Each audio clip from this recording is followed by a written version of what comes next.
I've spent 12 years working the night shift at Ridgeview Crematorium, long enough to know that silence has its own personality. During the day, the building hums, voices, paperwork, families moving through the halls with grief clinging to their clothes. But at night, when it's just me and the machines, everything settles into a kind of stillness that's almost comforting. Almost. Tonight was supposed to be one of those quiet nights. I clocked in a little after 10 p.m., the winter wind still clinging to my jacket as I walked down the long metal hallway toward the prep room. The fluorescent lights above me flickered, not in a dramatic haunted house way, just the usual dying after 3 decades of service flicker. I'd grown used to it the same way you grow used to the faint smell of antiseptic mixed with warm metal. It becomes part of your skin. Just another shift, I muttered to myself, though the sound of my own voice felt too loud in the empty hall. Working nights is a choice for some people. For me it became a refuge. Less talking, less explaining what I do for a living, less pretending that this place doesn't affect me. I passed the row of furnaces, sleek stainless steel doors, each with a small reinforced window. Most people think cremation is nothing but fire and ash. They never see the quiet moments before everything begins. The stillness of the room, the low hum of the air filtration system, the way the metal walls seem to trap every breath you take.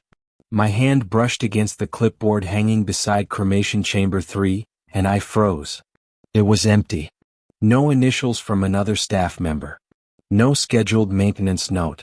No handwritten reminder taped to the side. Just my name on the schedule and a blank, white sheet beneath it. I was alone tonight. Completely alone. I exhaled slowly, letting the air push out the last bit of tension clinging to my shoulders. I'd worked solo plenty of times before. The quiet never bothered me, if anything I preferred it. The dead don't judge you. They don't interrupt you. They don't expect anything from you. But tonight something felt different. Maybe it was the cold. The building shouldn't have been this cold, not with the furnaces still warm from the afternoon shift. Yet as I walked past chamber 3, a sharp draft brushed the back of my neck, raising goosebumps all the way down my spine. It was a clean cold, not like the chill of winter air sneaking in, but something emptier, as if the room itself was holding its breath. I paused, glancing through the small furnace window. Darkness. Nothing unusual. The chamber was empty, just a hollow cavern of brick and shadow. Still, I found myself whispering, "Don't start the shift like this, Ethan." I tried to shake it off as I went into the prep room to check the paperwork for the evening. The hum of the ventilation system steadied my nerves. The stainless steel table shone under the overhead lights, and for a moment, everything felt routine again, like muscle memory guiding my hands through a ritual I've performed thousands of times. But somewhere deep in the building, beyond the walls and pipes and aging machinery, I felt something shift. A faint tremor in the air, too subtle to hear but impossible to ignore. As if the silence I'd always trusted was no longer just silence. As if something in that quiet was waking up. And standing there, alone in the prep room with nothing but my own heartbeat echoing in my ears, I had the strangest thought. Tonight will not be one of the quiet ones. The first sound didn't even register as a sound at all. It was more like the air sighed, soft, low, barely brushing the edge of my hearing. I was sorting through the evening paperwork when it drifted through the hallway, so faint I almost mistook it for the ventilation system shifting gears. Almost. Because vents don't laugh. I froze mid-page, the tip of my pen hovering above the clipboard. The sound came again, this time clearer, an airy ha that fluttered against the metal walls like a moth too weak to fly. I lifted my head. Silence swallowed the room. The kind of silence that presses against your eardrums, forcing you to listen harder than you want to. Probably the pipes, I whispered. But even I didn't believe it. I stepped out into the hallway, my footsteps echoing a half-beat behind me. The fluorescent light above cremation chamber 3 flickered lazily as if bored. Everything looked the same, polished steel, pale walls, cold air, but the atmosphere felt swollen like the building was holding something it wasn't supposed to. I took 2 steps closer. That's when it came. A laugh. A full, unmistakable laugh. Not human in volume or tone, but undeniably shaped by a mouth, breath, lungs, something once alive. It rose from behind the sealed steel door of chamber 3, echoing up through the vents, bouncing off the metal interior until it trembled the glass in its window. My skin pulled tight across my bones. I didn't move. Couldn't. The laugh lasted only 2, maybe 3 seconds, but it carried a cruel kind of playfulness, like whatever produced it wasn't surprised to find me there. Like it had been waiting. The chamber was cold, dark, unlit. I hadn't touched the control panel. Nothing, absolutely nothing should have been inside. "Ethan," I muttered quietly. "You're tired? That's all. Long week." But exhaustion had never made me hear things inside a furnace. I approached slowly, each step deliberate. The air grew colder the closer I got, the kind of cold that doesn't belong in a room warmed by industrial systems running all day. A draft curled around my ankles, and for a strange heartbeat, I felt as though someone were exhaling against my skin. I stopped directly in front of the chamber window. Nothing but darkness. And yet, it wasn't empty. I couldn't shake the sense of presence, as real as someone standing inches behind me with their hand hovering just above my shoulder. A ripple of unease crawled up my spine. "Hello." My voice cracked on its way out. "If someone's in there." Another laugh cut me off. Shorter this time, sharper. Closer. And then, just as abruptly as it started, it died. The silence that followed wasn't the usual quiet. It was a vacuum. A lid clamped over the room, squeezing out sound, warmth, certainty. I reached toward the chamber window, fingertips trembling before they even made contact. For a moment I thought I saw movement, like something shifting deep inside the black. But the glass stayed still. Cold. Unyielding. I took a step back. Whatever that sound was, it wasn't mechanical. It wasn't from outside. And it wasn't from my imagination. It had come from inside the chamber. And the worst part wasn't that it laughed. The worst part was the feeling blooming in my chest, slow and heavy, that the laugh was meant for me. For a long moment, I stood frozen in front of chamber 3, waiting for something. Another laugh, a whisper, a scrape, anything to prove what I'd heard wasn't just my nerves unraveling. But the chamber stared back at me with perfect stillness, its steel surface reflecting my own tense posture. Then the control panel lit up. I flinched as every indicator on the board blinked awake. Bright green, furious red, pulsating orange, cycling too fast to register. The machine wasn't powering on. It was spasming, as if someone were dragging their fingers across every switch from the inside. I didn't touch anything. My hands were at my sides. "Okay, no," I breathed shakily. "No, this can't be happening." The temperature gauge snapped upward to 600 degrees, stalled, then crashed to 0, only to spike again to 400. The numbers flickered like they were struggling to decide on reality. Chambers don't do that. Not without input. Not without power. But the furnace wasn't warm. It wasn't humming. It wasn't alive. And yet, it was moving. A soft vibration thrummed through the soles of my shoes, rising from the chamber's foundation. The metal around the viewing glass trembled gently, like a creature testing its muscles after a long sleep. My breath hitched. "Stop," I whispered to no one, to nothing, to whatever might have been listening. The trembling intensified. The viewing window fogged over, not from heat but from moisture, like someone inside was breathing against the glass. A slow, deliberate breath. The fog thickened, spreading outward in a lazy swirl. I staggered backward. Chambers don't breathe. Chambers don't fog from the inside. Chambers don't do any of this. But something inside chamber 3 did. A shape formed behind the glass, not a clear figure but an impression. A smudge of darker shadow swelling against the fogged layer. It looked hunched, clustered low to the chamber floor, as though something inside were gathering itself, preparing to rise. I blinked hard. When my eyes opened again, the shape shifted. Slow. Deliberate. A suggestion of a head turning toward me. "I'm dreaming," I muttered. "I'm tired and I'm dreaming." But then the fog moved. A streak cut across the window as if fingers, long, unsteady fingers, were wiping a line through the condensation. The motion was unmistakable. Human. Intentional. I stumbled another step back as the smear grew wider, revealing more of the darkness inside. My heart pounded so loudly I thought it might rattle the glass itself. Then the handprint appeared. Not pressed. Not slammed. Just placed. A delicate outline of a palm made of fine gray ash materialized on the inside of the glass, each ridge and swirl disturbingly detailed. The ash clung like it had once been part of something soft, skin maybe, before the fire took it. I stared, breath trapped in my chest. The ash print slid downward, trailing a faint streak behind it. "Oh God," the words scraped out of me. "What are you?" The chamber lights flickered violently. The temperature gauge shot up to 900, held for a fraction of a second, then plunged again. Sparks danced along the control board, but no alarms sounded. It was as if the entire system was being overridden by something not built into the wiring. A sound rose inside the chamber, low, resonant, not quite a groan, not quite a breath.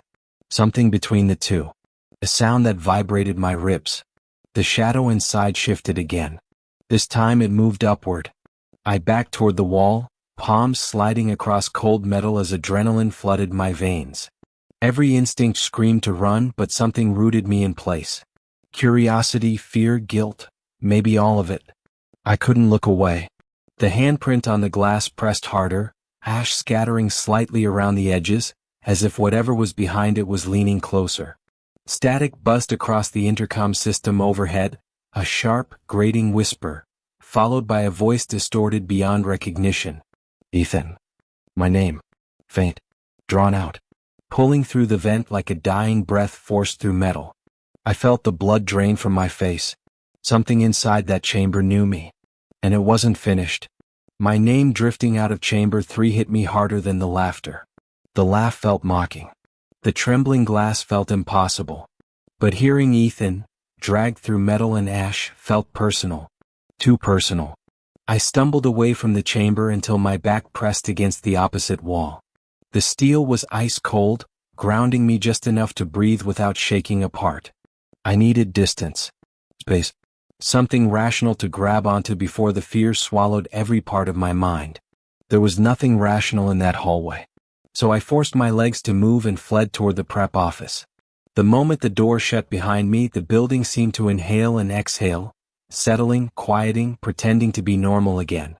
But I knew better. Once something says your name, you can't pretend it didn't.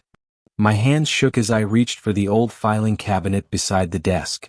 The bottom drawer stuck like always. I yanked it with more force than needed. Paper files, yellowed with time and heat, slumped forward like tired bodies collapsing onto one another. I didn't know what I was looking for, but I knew where to start. The year Chamber 3 was decommissioned. I flipped through folders labeled with initials, dates, case numbers, names of people who'd passed through these halls long before tonight. But halfway through the stack, I found a file that didn't look like the others. No typed label. No name. Just a faded manila folder with a corner torn off and a single handwritten word in the top right. Unclaimed. My stomach tightened. Unclaimed bodies aren't a mystery. They're tragedies. People who leave this world without someone to speak their name, to claim their remains, to say goodbye. We give them dignity. A respectful process. A recorded identity, even if incomplete. But this file wasn't incomplete. It was empty. Inside lay a single Polaroid. The picture was grainy, taken under harsh fluorescent lighting, capturing the outline of a thin man lying on a stretcher. His features were blurred, washed out by reflection, but his eyes. Even in the faded photo, his eyes looked open. Empty yet strangely aware, staring past the camera as though he already knew no one would come for him. A chill spread through me, colder than the draft in the hall. Beneath the photo, clipped loosely to the folder, was a brief note written in a hurried scrawl. Processed alone. Unusual, knocking during cycle. Logged as mechanical issue. My breath caught. Knocking. I remembered that night now. It had slipped into my memory like a blurred dream, something I'd brushed off, the way you convince yourself strange things during the night shift are just tricks of fatigue. But I wasn't imagining it. I had heard knocking inside the chamber during the cremation cycle. I had stood where I stood tonight, staring into that same glass window as faint taps echoed from within. Tap, tap. Soft at first. Almost confused. I reported it. I logged it. And then I forced myself to forget it. Because the alternative was accepting something impossible. Now the impossible was saying my name. I gripped the photo tighter, feeling the edges bite into my fingers. A wave of guilt rolled through me, unexpected, heavy, suffocating. Why guilt? I had followed protocol. I had done everything right. But the thought wouldn't let go. What if he wasn't knocking to escape? What if he was knocking because he didn't want to be alone? The overhead light flickered once, then steadied. From somewhere deep in the building, beyond the hallways and metal doors, a faint sound echoed, a slow, rhythmic thump. Not laughter. Not scraping. Not whispering. A knock. 3 soft, deliberate knocks. My blood ran cold. Because I knew exactly where the sound was coming from. Chamber 3. And it was the same rhythm I'd heard the night this nameless man burned alone. The knocking didn't stop. 3 soft taps. Then 3 more. Each one pulsed through the thin floor beneath my feet, subtle but undeniable, like the building had become a drumhead and something inside Chamber 3 was keeping rhythm. I forced myself to set the nameless file down. My fingers didn't want to let it go, as if the photo anchored me to something real, something sane. But the knocks were growing clearer, more deliberate, and pretending they weren't happening was no longer an option. I opened the office door. A draft of cold air swept in, brushing past me as though someone had hurried down the hallway just moments before. The fluorescent light above the prep room buzzed, casting a faint shimmer along the metal railing. The hallway stretched ahead, long, sterile, empty. At least it looked empty. I took one step out and froze. A figure stood at the far end of the corridor.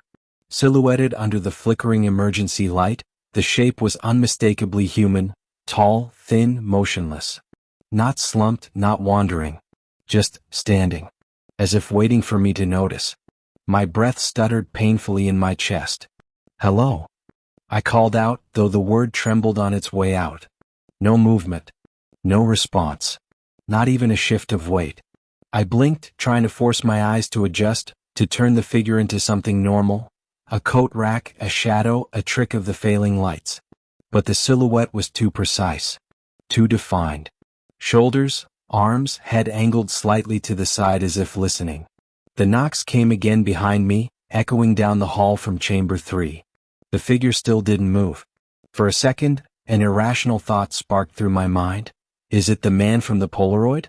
I pushed it down, but it pressed back. I took another step forward, trying to steady my breathing. The air felt thicker now, like I was walking underwater. My heartbeat thumped loudly in my ears, drowning out every other sound except the faint, rhythmic tapping that continued behind me. 3 knocks. Silence. 3 knocks. "Can you hear that?" I whispered, not sure if I wanted an answer. The figure's head tilted just a fraction more. That was enough. A jolt of fear surged through me. I staggered back, reaching blindly for the office door frame as my pulse spiked. Every instinct screamed to run, to flee the hallway entirely. But then the fluorescent lights overhead flickered violently, crackling like static. And when they blinked back on, the figure was gone. Not walked away. Not turned the corner. Just gone.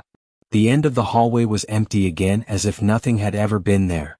A shiver crawled across my arms, raising every hair on my skin. The silence that followed wasn't comforting this time.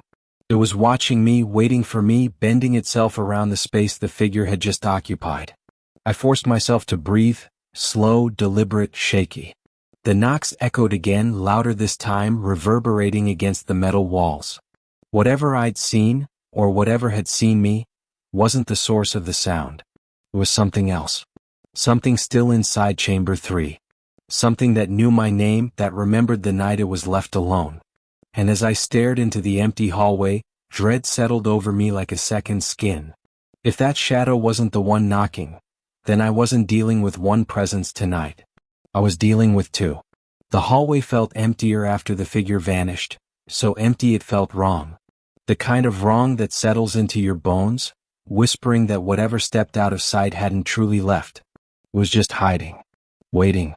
But the knocking behind me left no room to wonder what waited in the shadows. 3 sharp taps. Pause. 3 more. Chamber 3 was calling. I swallowed hard, the sound too loud in the hollow silence. My throat felt tight as though something unseen was pressing lightly against it, not enough to hurt, just enough to warn. I shouldn't be here alone, I muttered. But I was. And whatever was happening wasn't going to stop just because I wished it away. Each step toward the chamber felt heavier, my shoes clicking softly against the polished floor. With every foot I closed between myself and that steel door, the air grew colder. Not winter cold. Dead cold. Empty cold. Cold that reached inward instead of outward. When I reached the furnace room, the lights inside dimmed without warning. A thin hum crawled through the overhead vents, rising and falling in uneven waves. I knew this room. I knew every sound, every draft, every mechanical hiccup a furnace could make. But this wasn't mechanical. The chamber glowed faintly, not from heat, but from something else. A low reddish pulse flickered behind the viewing glass like the last ember of a dying fire. I approached the control panel cautiously. It lit up again the moment I touched the edge. The temperature meter shot from 0 to 700. No roar of flame, no ignition sound. Just the number, glowing defiantly, impossibly, as if the machine were lying about being on. Then. The voice slid through the vents like smoke. I froze. It didn't sound human anymore. It was stretched, thinned, pulled apart like it had traveled too far through places it didn't belong. But the shape of my name, that was unmistakable. Ethan. I took a shaky step back. I hear you, I whispered before I could stop myself. The pulse behind the glass brightened slightly, as if stirred by my acknowledgement. The fog from earlier began to gather again across the window, spreading outward until only a pale blur remained. Then, movement. A shape rose behind the fog. Slow. Uneven. Like bones remembering how to stand. My breath stuck in my throat as the outline grew taller, unfolding upward. Shoulders formed first, then a crooked tilt of a head. Not clear. Not defined. Just enough for my mind to recognize it as a person. A person who shouldn't exist. Why me? I asked without thinking. The voice came again, closer this time, deep inside the metal walls, vibrating them gently. Alone? The word was barely a whisper. A confession. A plea. It rattled something inside me, something I didn't want to feel but did anyway. Loneliness. A crushing, echoing loneliness. I stared at the rising shape. The fog swirled as if stirred by breath, though the chamber should have contained none. The outline pressed a hand, an ashen smear, against the inner glass. Stayed there. Waiting. I stepped closer before I realized I had moved. Every part of me screamed to run, but something else held me in place. Something quiet. Something guilty. The voice reached me again, this time soft, almost childlike. Stay. My heart clenched. No malice. No hatred. Just longing. A longing so desperate it shook the walls. I can't stay, I choked out. I'm here, but I can't stay. The pulse of red light dimmed, flickered, then settled into a slow, rhythmic glow, like a heartbeat trying to sync with mine. Ethan. My name again. Not a summons now. Not a threat. A request. The chamber wasn't alive. But something inside it was reaching for me, not to harm me but because I was the only person it had left. And that realization broke something open inside me. Whatever haunted Chamber 3 wasn't trying to scare me. It was trying to keep me from leaving. The chamber's dim red glow pulsed softly, each flicker in time with a faint whisper of my name. The figure behind the fog didn't move closer or retreat. It simply waited, its ash-filled hand pressed gently to the glass like someone resting their palm against a window on a winter night. I swallowed. Art, what do you want from me? I asked, not accusing, not fearful, but something closer to exhausted. The kind of exhaustion that comes when the truth has been circling you for too long. For a moment nothing changed. Then the fog inside the chamber swirled, folding in on itself, gathering like a slow-forming storm. The shape behind it lowered its head, not in menace but in something heartbreakingly familiar. Shame. Or sorrow. Or both. The voice returned, barely more than a tremble in the vents. You were there. The words dragged the air thin. My chest tightened. That night. A soft knock answered me, 3 delicate taps on the inside of the glass. Tap, tap, tap. My knees went weak. The Polaroid flashed across my mind, the blurred face, the open eyes staring into nothing, the scrawled note about unusual knocking.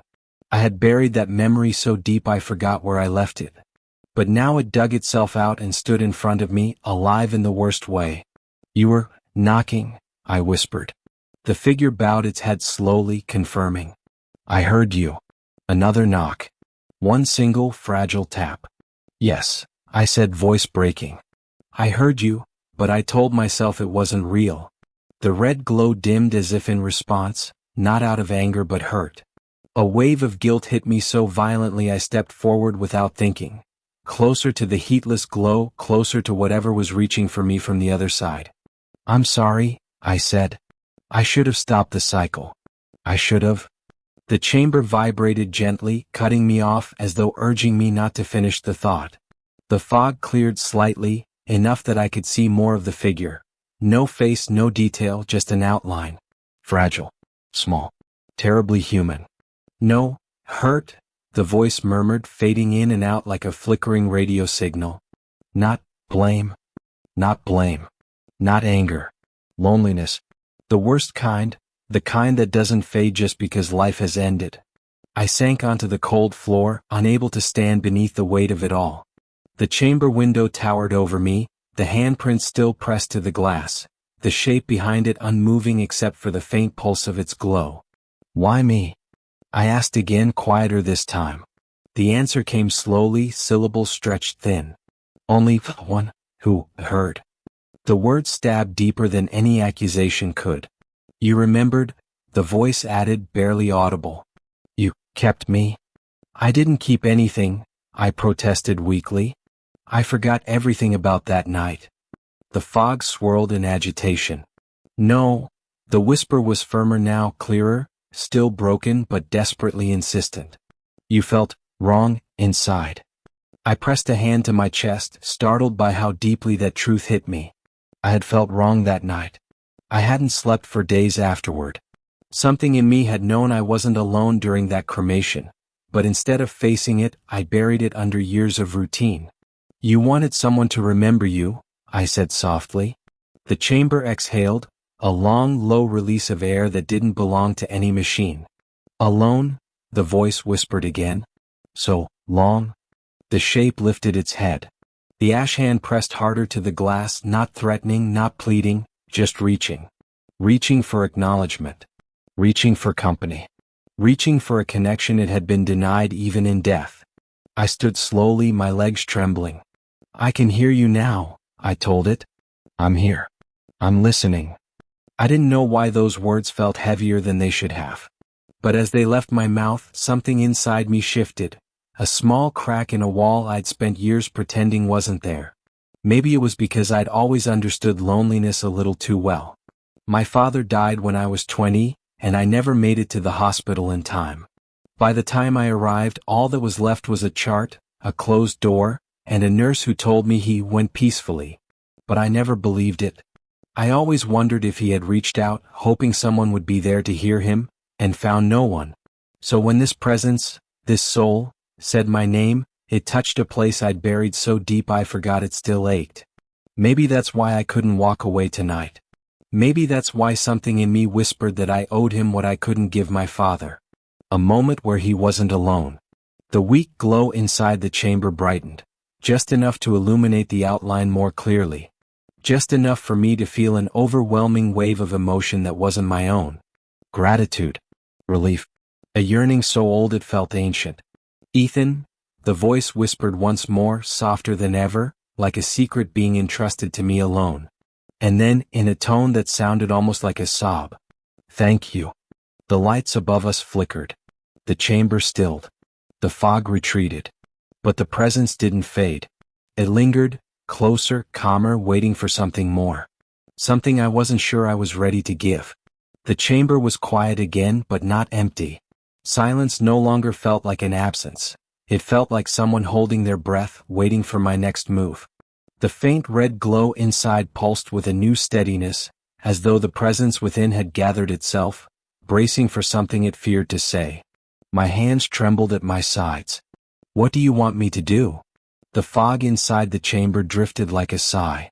Then the whisper returned, clearer than before, though it wavered like a candle flame in a draught. Remember? The word clung to the air, trembling with weight. Remember you? I asked, voice barely audible. The shape behind the glass nodded, or seemed to.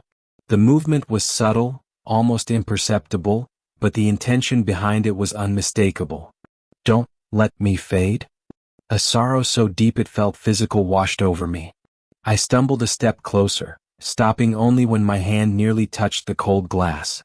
The ash handprint still rested there as if frozen mid-reach. You think I can do that? I whispered.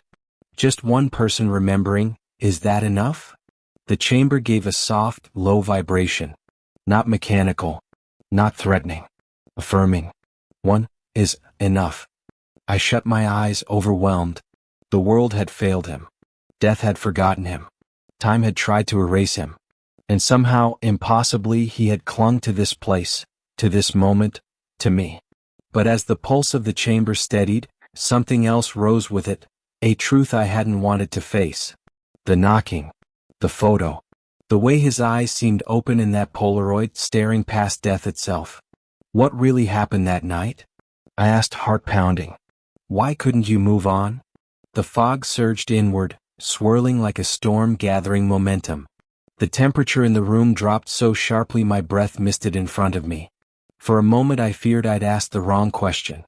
But then a single word crawled out of the vents, fragile but resolute. Forgotten. The glow dimmed. No name, no voice, no one came. My throat tightened painfully. The loneliness in those broken words struck deeper than any horror I'd faced tonight. It wasn't violence or anger that held him here, it was abandonment.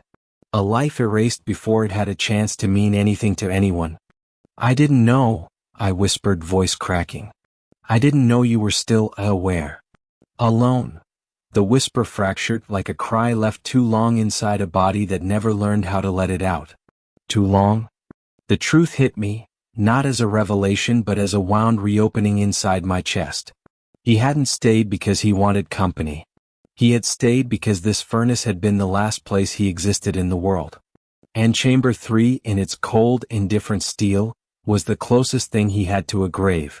Tell me what you need, I said, fighting the tremor in my voice. Tell me how to help you rest. The fog pressed forward again, and the ash handprint brightened softly. Then the voice came, a faint plea as fragile as dust. Say, my name? I froze. I don't know your name. The chamber flickered, a distressed pulse. Find it. I swallowed hard. The realization hit me in a wave of dread. His name wasn't lost to time, it was buried. Somewhere in this place. Somewhere connected to the night he left this world. And now he needed me to uncover it. Because until someone spoke his name again, he would never leave Chamber 3. His plea, find my name, echoed through my skull long after the whisper faded. The chamber's glow dimmed to a faint ember, as if he had retreated inward, exhausted by the effort of speaking. The room felt suspended in a fragile stillness, like the air itself was waiting for me to move. But I didn't know where to begin.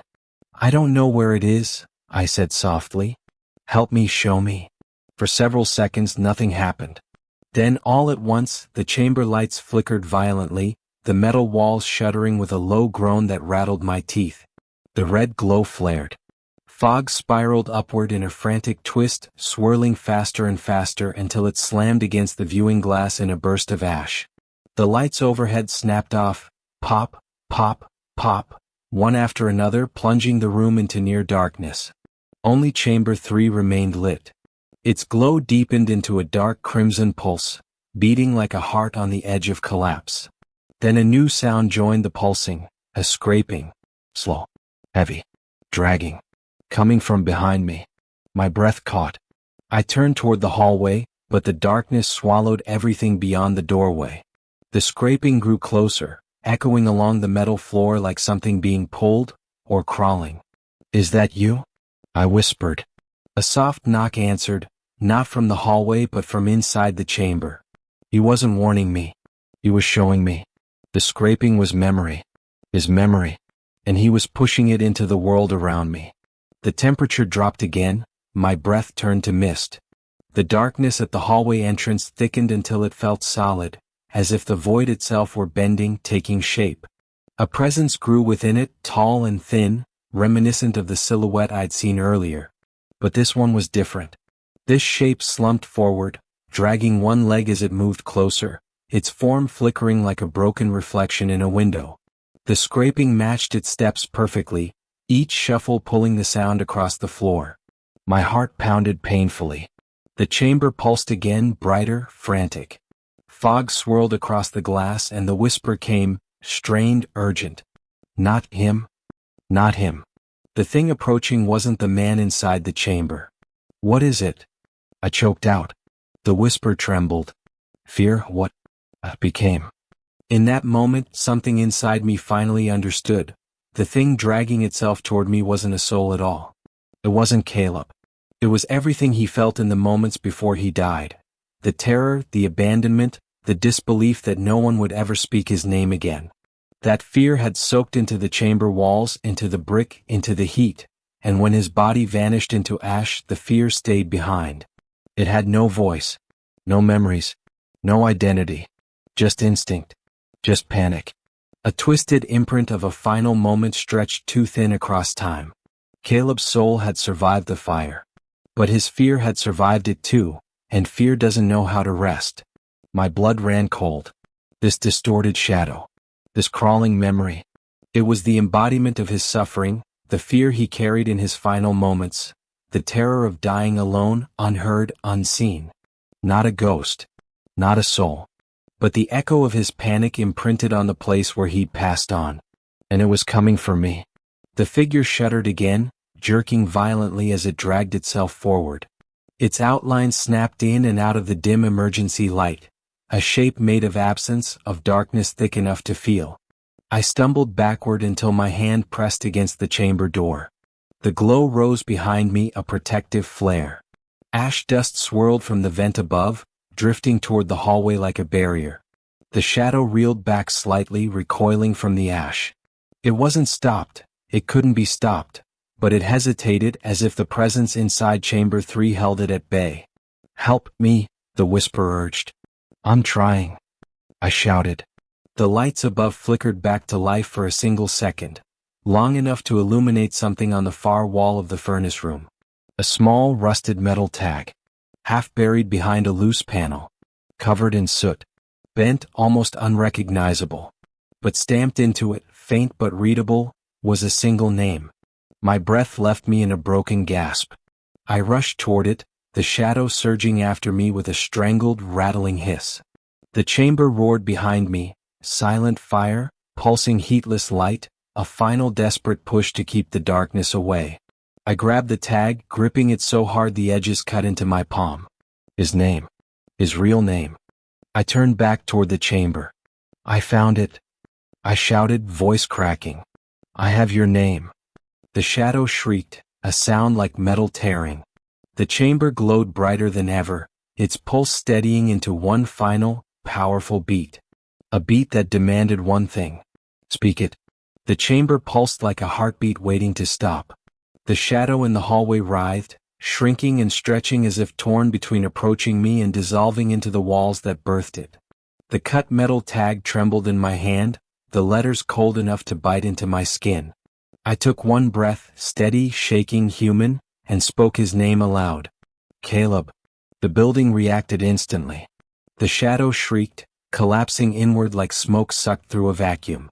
It recoiled from the sound, clawing at the walls, desperate to hold on. But the name hit it like light, pure, undeniable, final.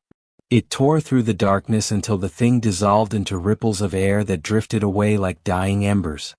I staggered backward, chest heaving, staring at the hallway now empty again. Only the fading echo of its scream lingered. Inside Chamber 3, the red glow softened into something warm. Not fire, not heat, but an emotion. A presence. The outline behind the glass stood still, head bowed, the ash handprint resting gently against the window. Thank you. It wasn't a whisper of fear this time. It wasn't a plea.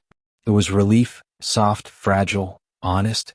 The fog inside the chamber dissipated, curling upward in steady streams until nothing remained but a faint shimmer of gray rising like breath into the vents. The pulse of the chamber dimmed, then dimmed again, then fell still in a way that felt different from before, peaceful. Silent. Gone. A weight lifted from the air so suddenly I nearly lost my balance. The temperature began to rise back to normal. The lights steadied. The room exhaled. For the first time all night, the silence wasn't threatening. It was true silence. I sank to my knees, gripping the metal tag against my chest. The sharp edges cut deeper, but I didn't let go. I let myself breathe for the first time in what felt like hours. Shaky breaths, uneven breaths that finally belonged to a world that wasn't collapsing around me. When I finally stood, Chamber 3 looked impossibly ordinary. Just a furnace. A machine. Cold steel and quiet brick. But I knew better. I walked to the viewing window and gently placed my palm where his ash handprint had been. The glass was cool. Neutral. Empty. Caleb, I whispered again, softer this time. Someone remembers you now. A faint swirl of gray dust lifted from the corner of the chamber, like the gentlest acknowledgement. Then it settled. Completely. I turned off the last of the equipment, each button press feeling ceremonial. A closing chapter. A farewell I didn't know I was capable of offering. Back in the office, I found the nameless file still lying open where I'd left it. I slipped the metal tag into the folder, right next to the Polaroid, and wrote his name in clean, steady handwriting across the top. Caleb Warden, remembered. My name shared his last name, but it was coincidence, not connection. Still, something about it made my throat tighten. Maybe this was why he clung to me. Maybe I was familiar in the smallest, strangest way. Or maybe I was simply the one who finally listened. I placed the file back into the cabinet, not under unclaimed, but under identified. As I slid the drawer shut, I felt something settle inside me too. A heaviness I didn't know I carried eased, replaced by a quiet I hadn't felt in years. Outside, dawn crept through the high windows, painting the tiled floor in pale gold. The building no longer vibrated with dread. It breathed with the calm of something finally released. When I stepped into the hallway, the hum of the lights sounded normal again. The air smelled like warm metal and disinfectant. Just the way it always had. And yet, not the same at all. As I started down the hallway toward the exit, the quiet settled around me in a way that felt almost gentle, like the building itself had unclenched. But halfway to the front door I stopped. On the bench near the employee lockers, a place always empty during night shifts, someone had placed a folded gray blanket. The same kind we drape over unclaimed bodies. It hadn't been there earlier. And no one else had been on shift.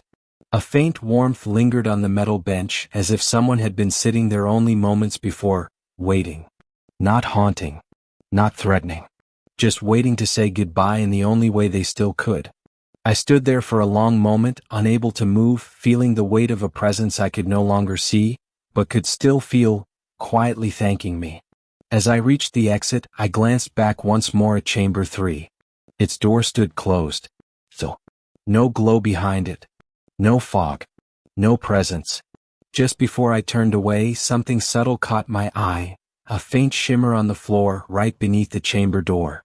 At first, I thought it was dust catching the overhead light. But when I stepped closer, the pattern formed itself, delicate, almost accidental. A single curve drawn in gray ash. A letter. You see. I blinked, and a slight tremor of air swept through the room, scattering the ash into nothing before I could kneel down. It vanished so quickly I almost convinced myself it had never been there. Almost. But the warmth that touched my chest, quiet, grateful, told me it was his final gesture. Not a haunting. A goodbye. A tiny proof that even a forgotten soul, once remembered, could leave the world gently. But something inside me whispered that if I ever found myself working late again, if I ever lost myself in the quiet of this place, I would not be alone in the way he had been. The dead don't frighten me. Not anymore. What frightens me is how long someone can wait in the dark, just hoping, begging, to be remembered. And how sometimes all it takes is speaking a name aloud. For the silence to finally let them go.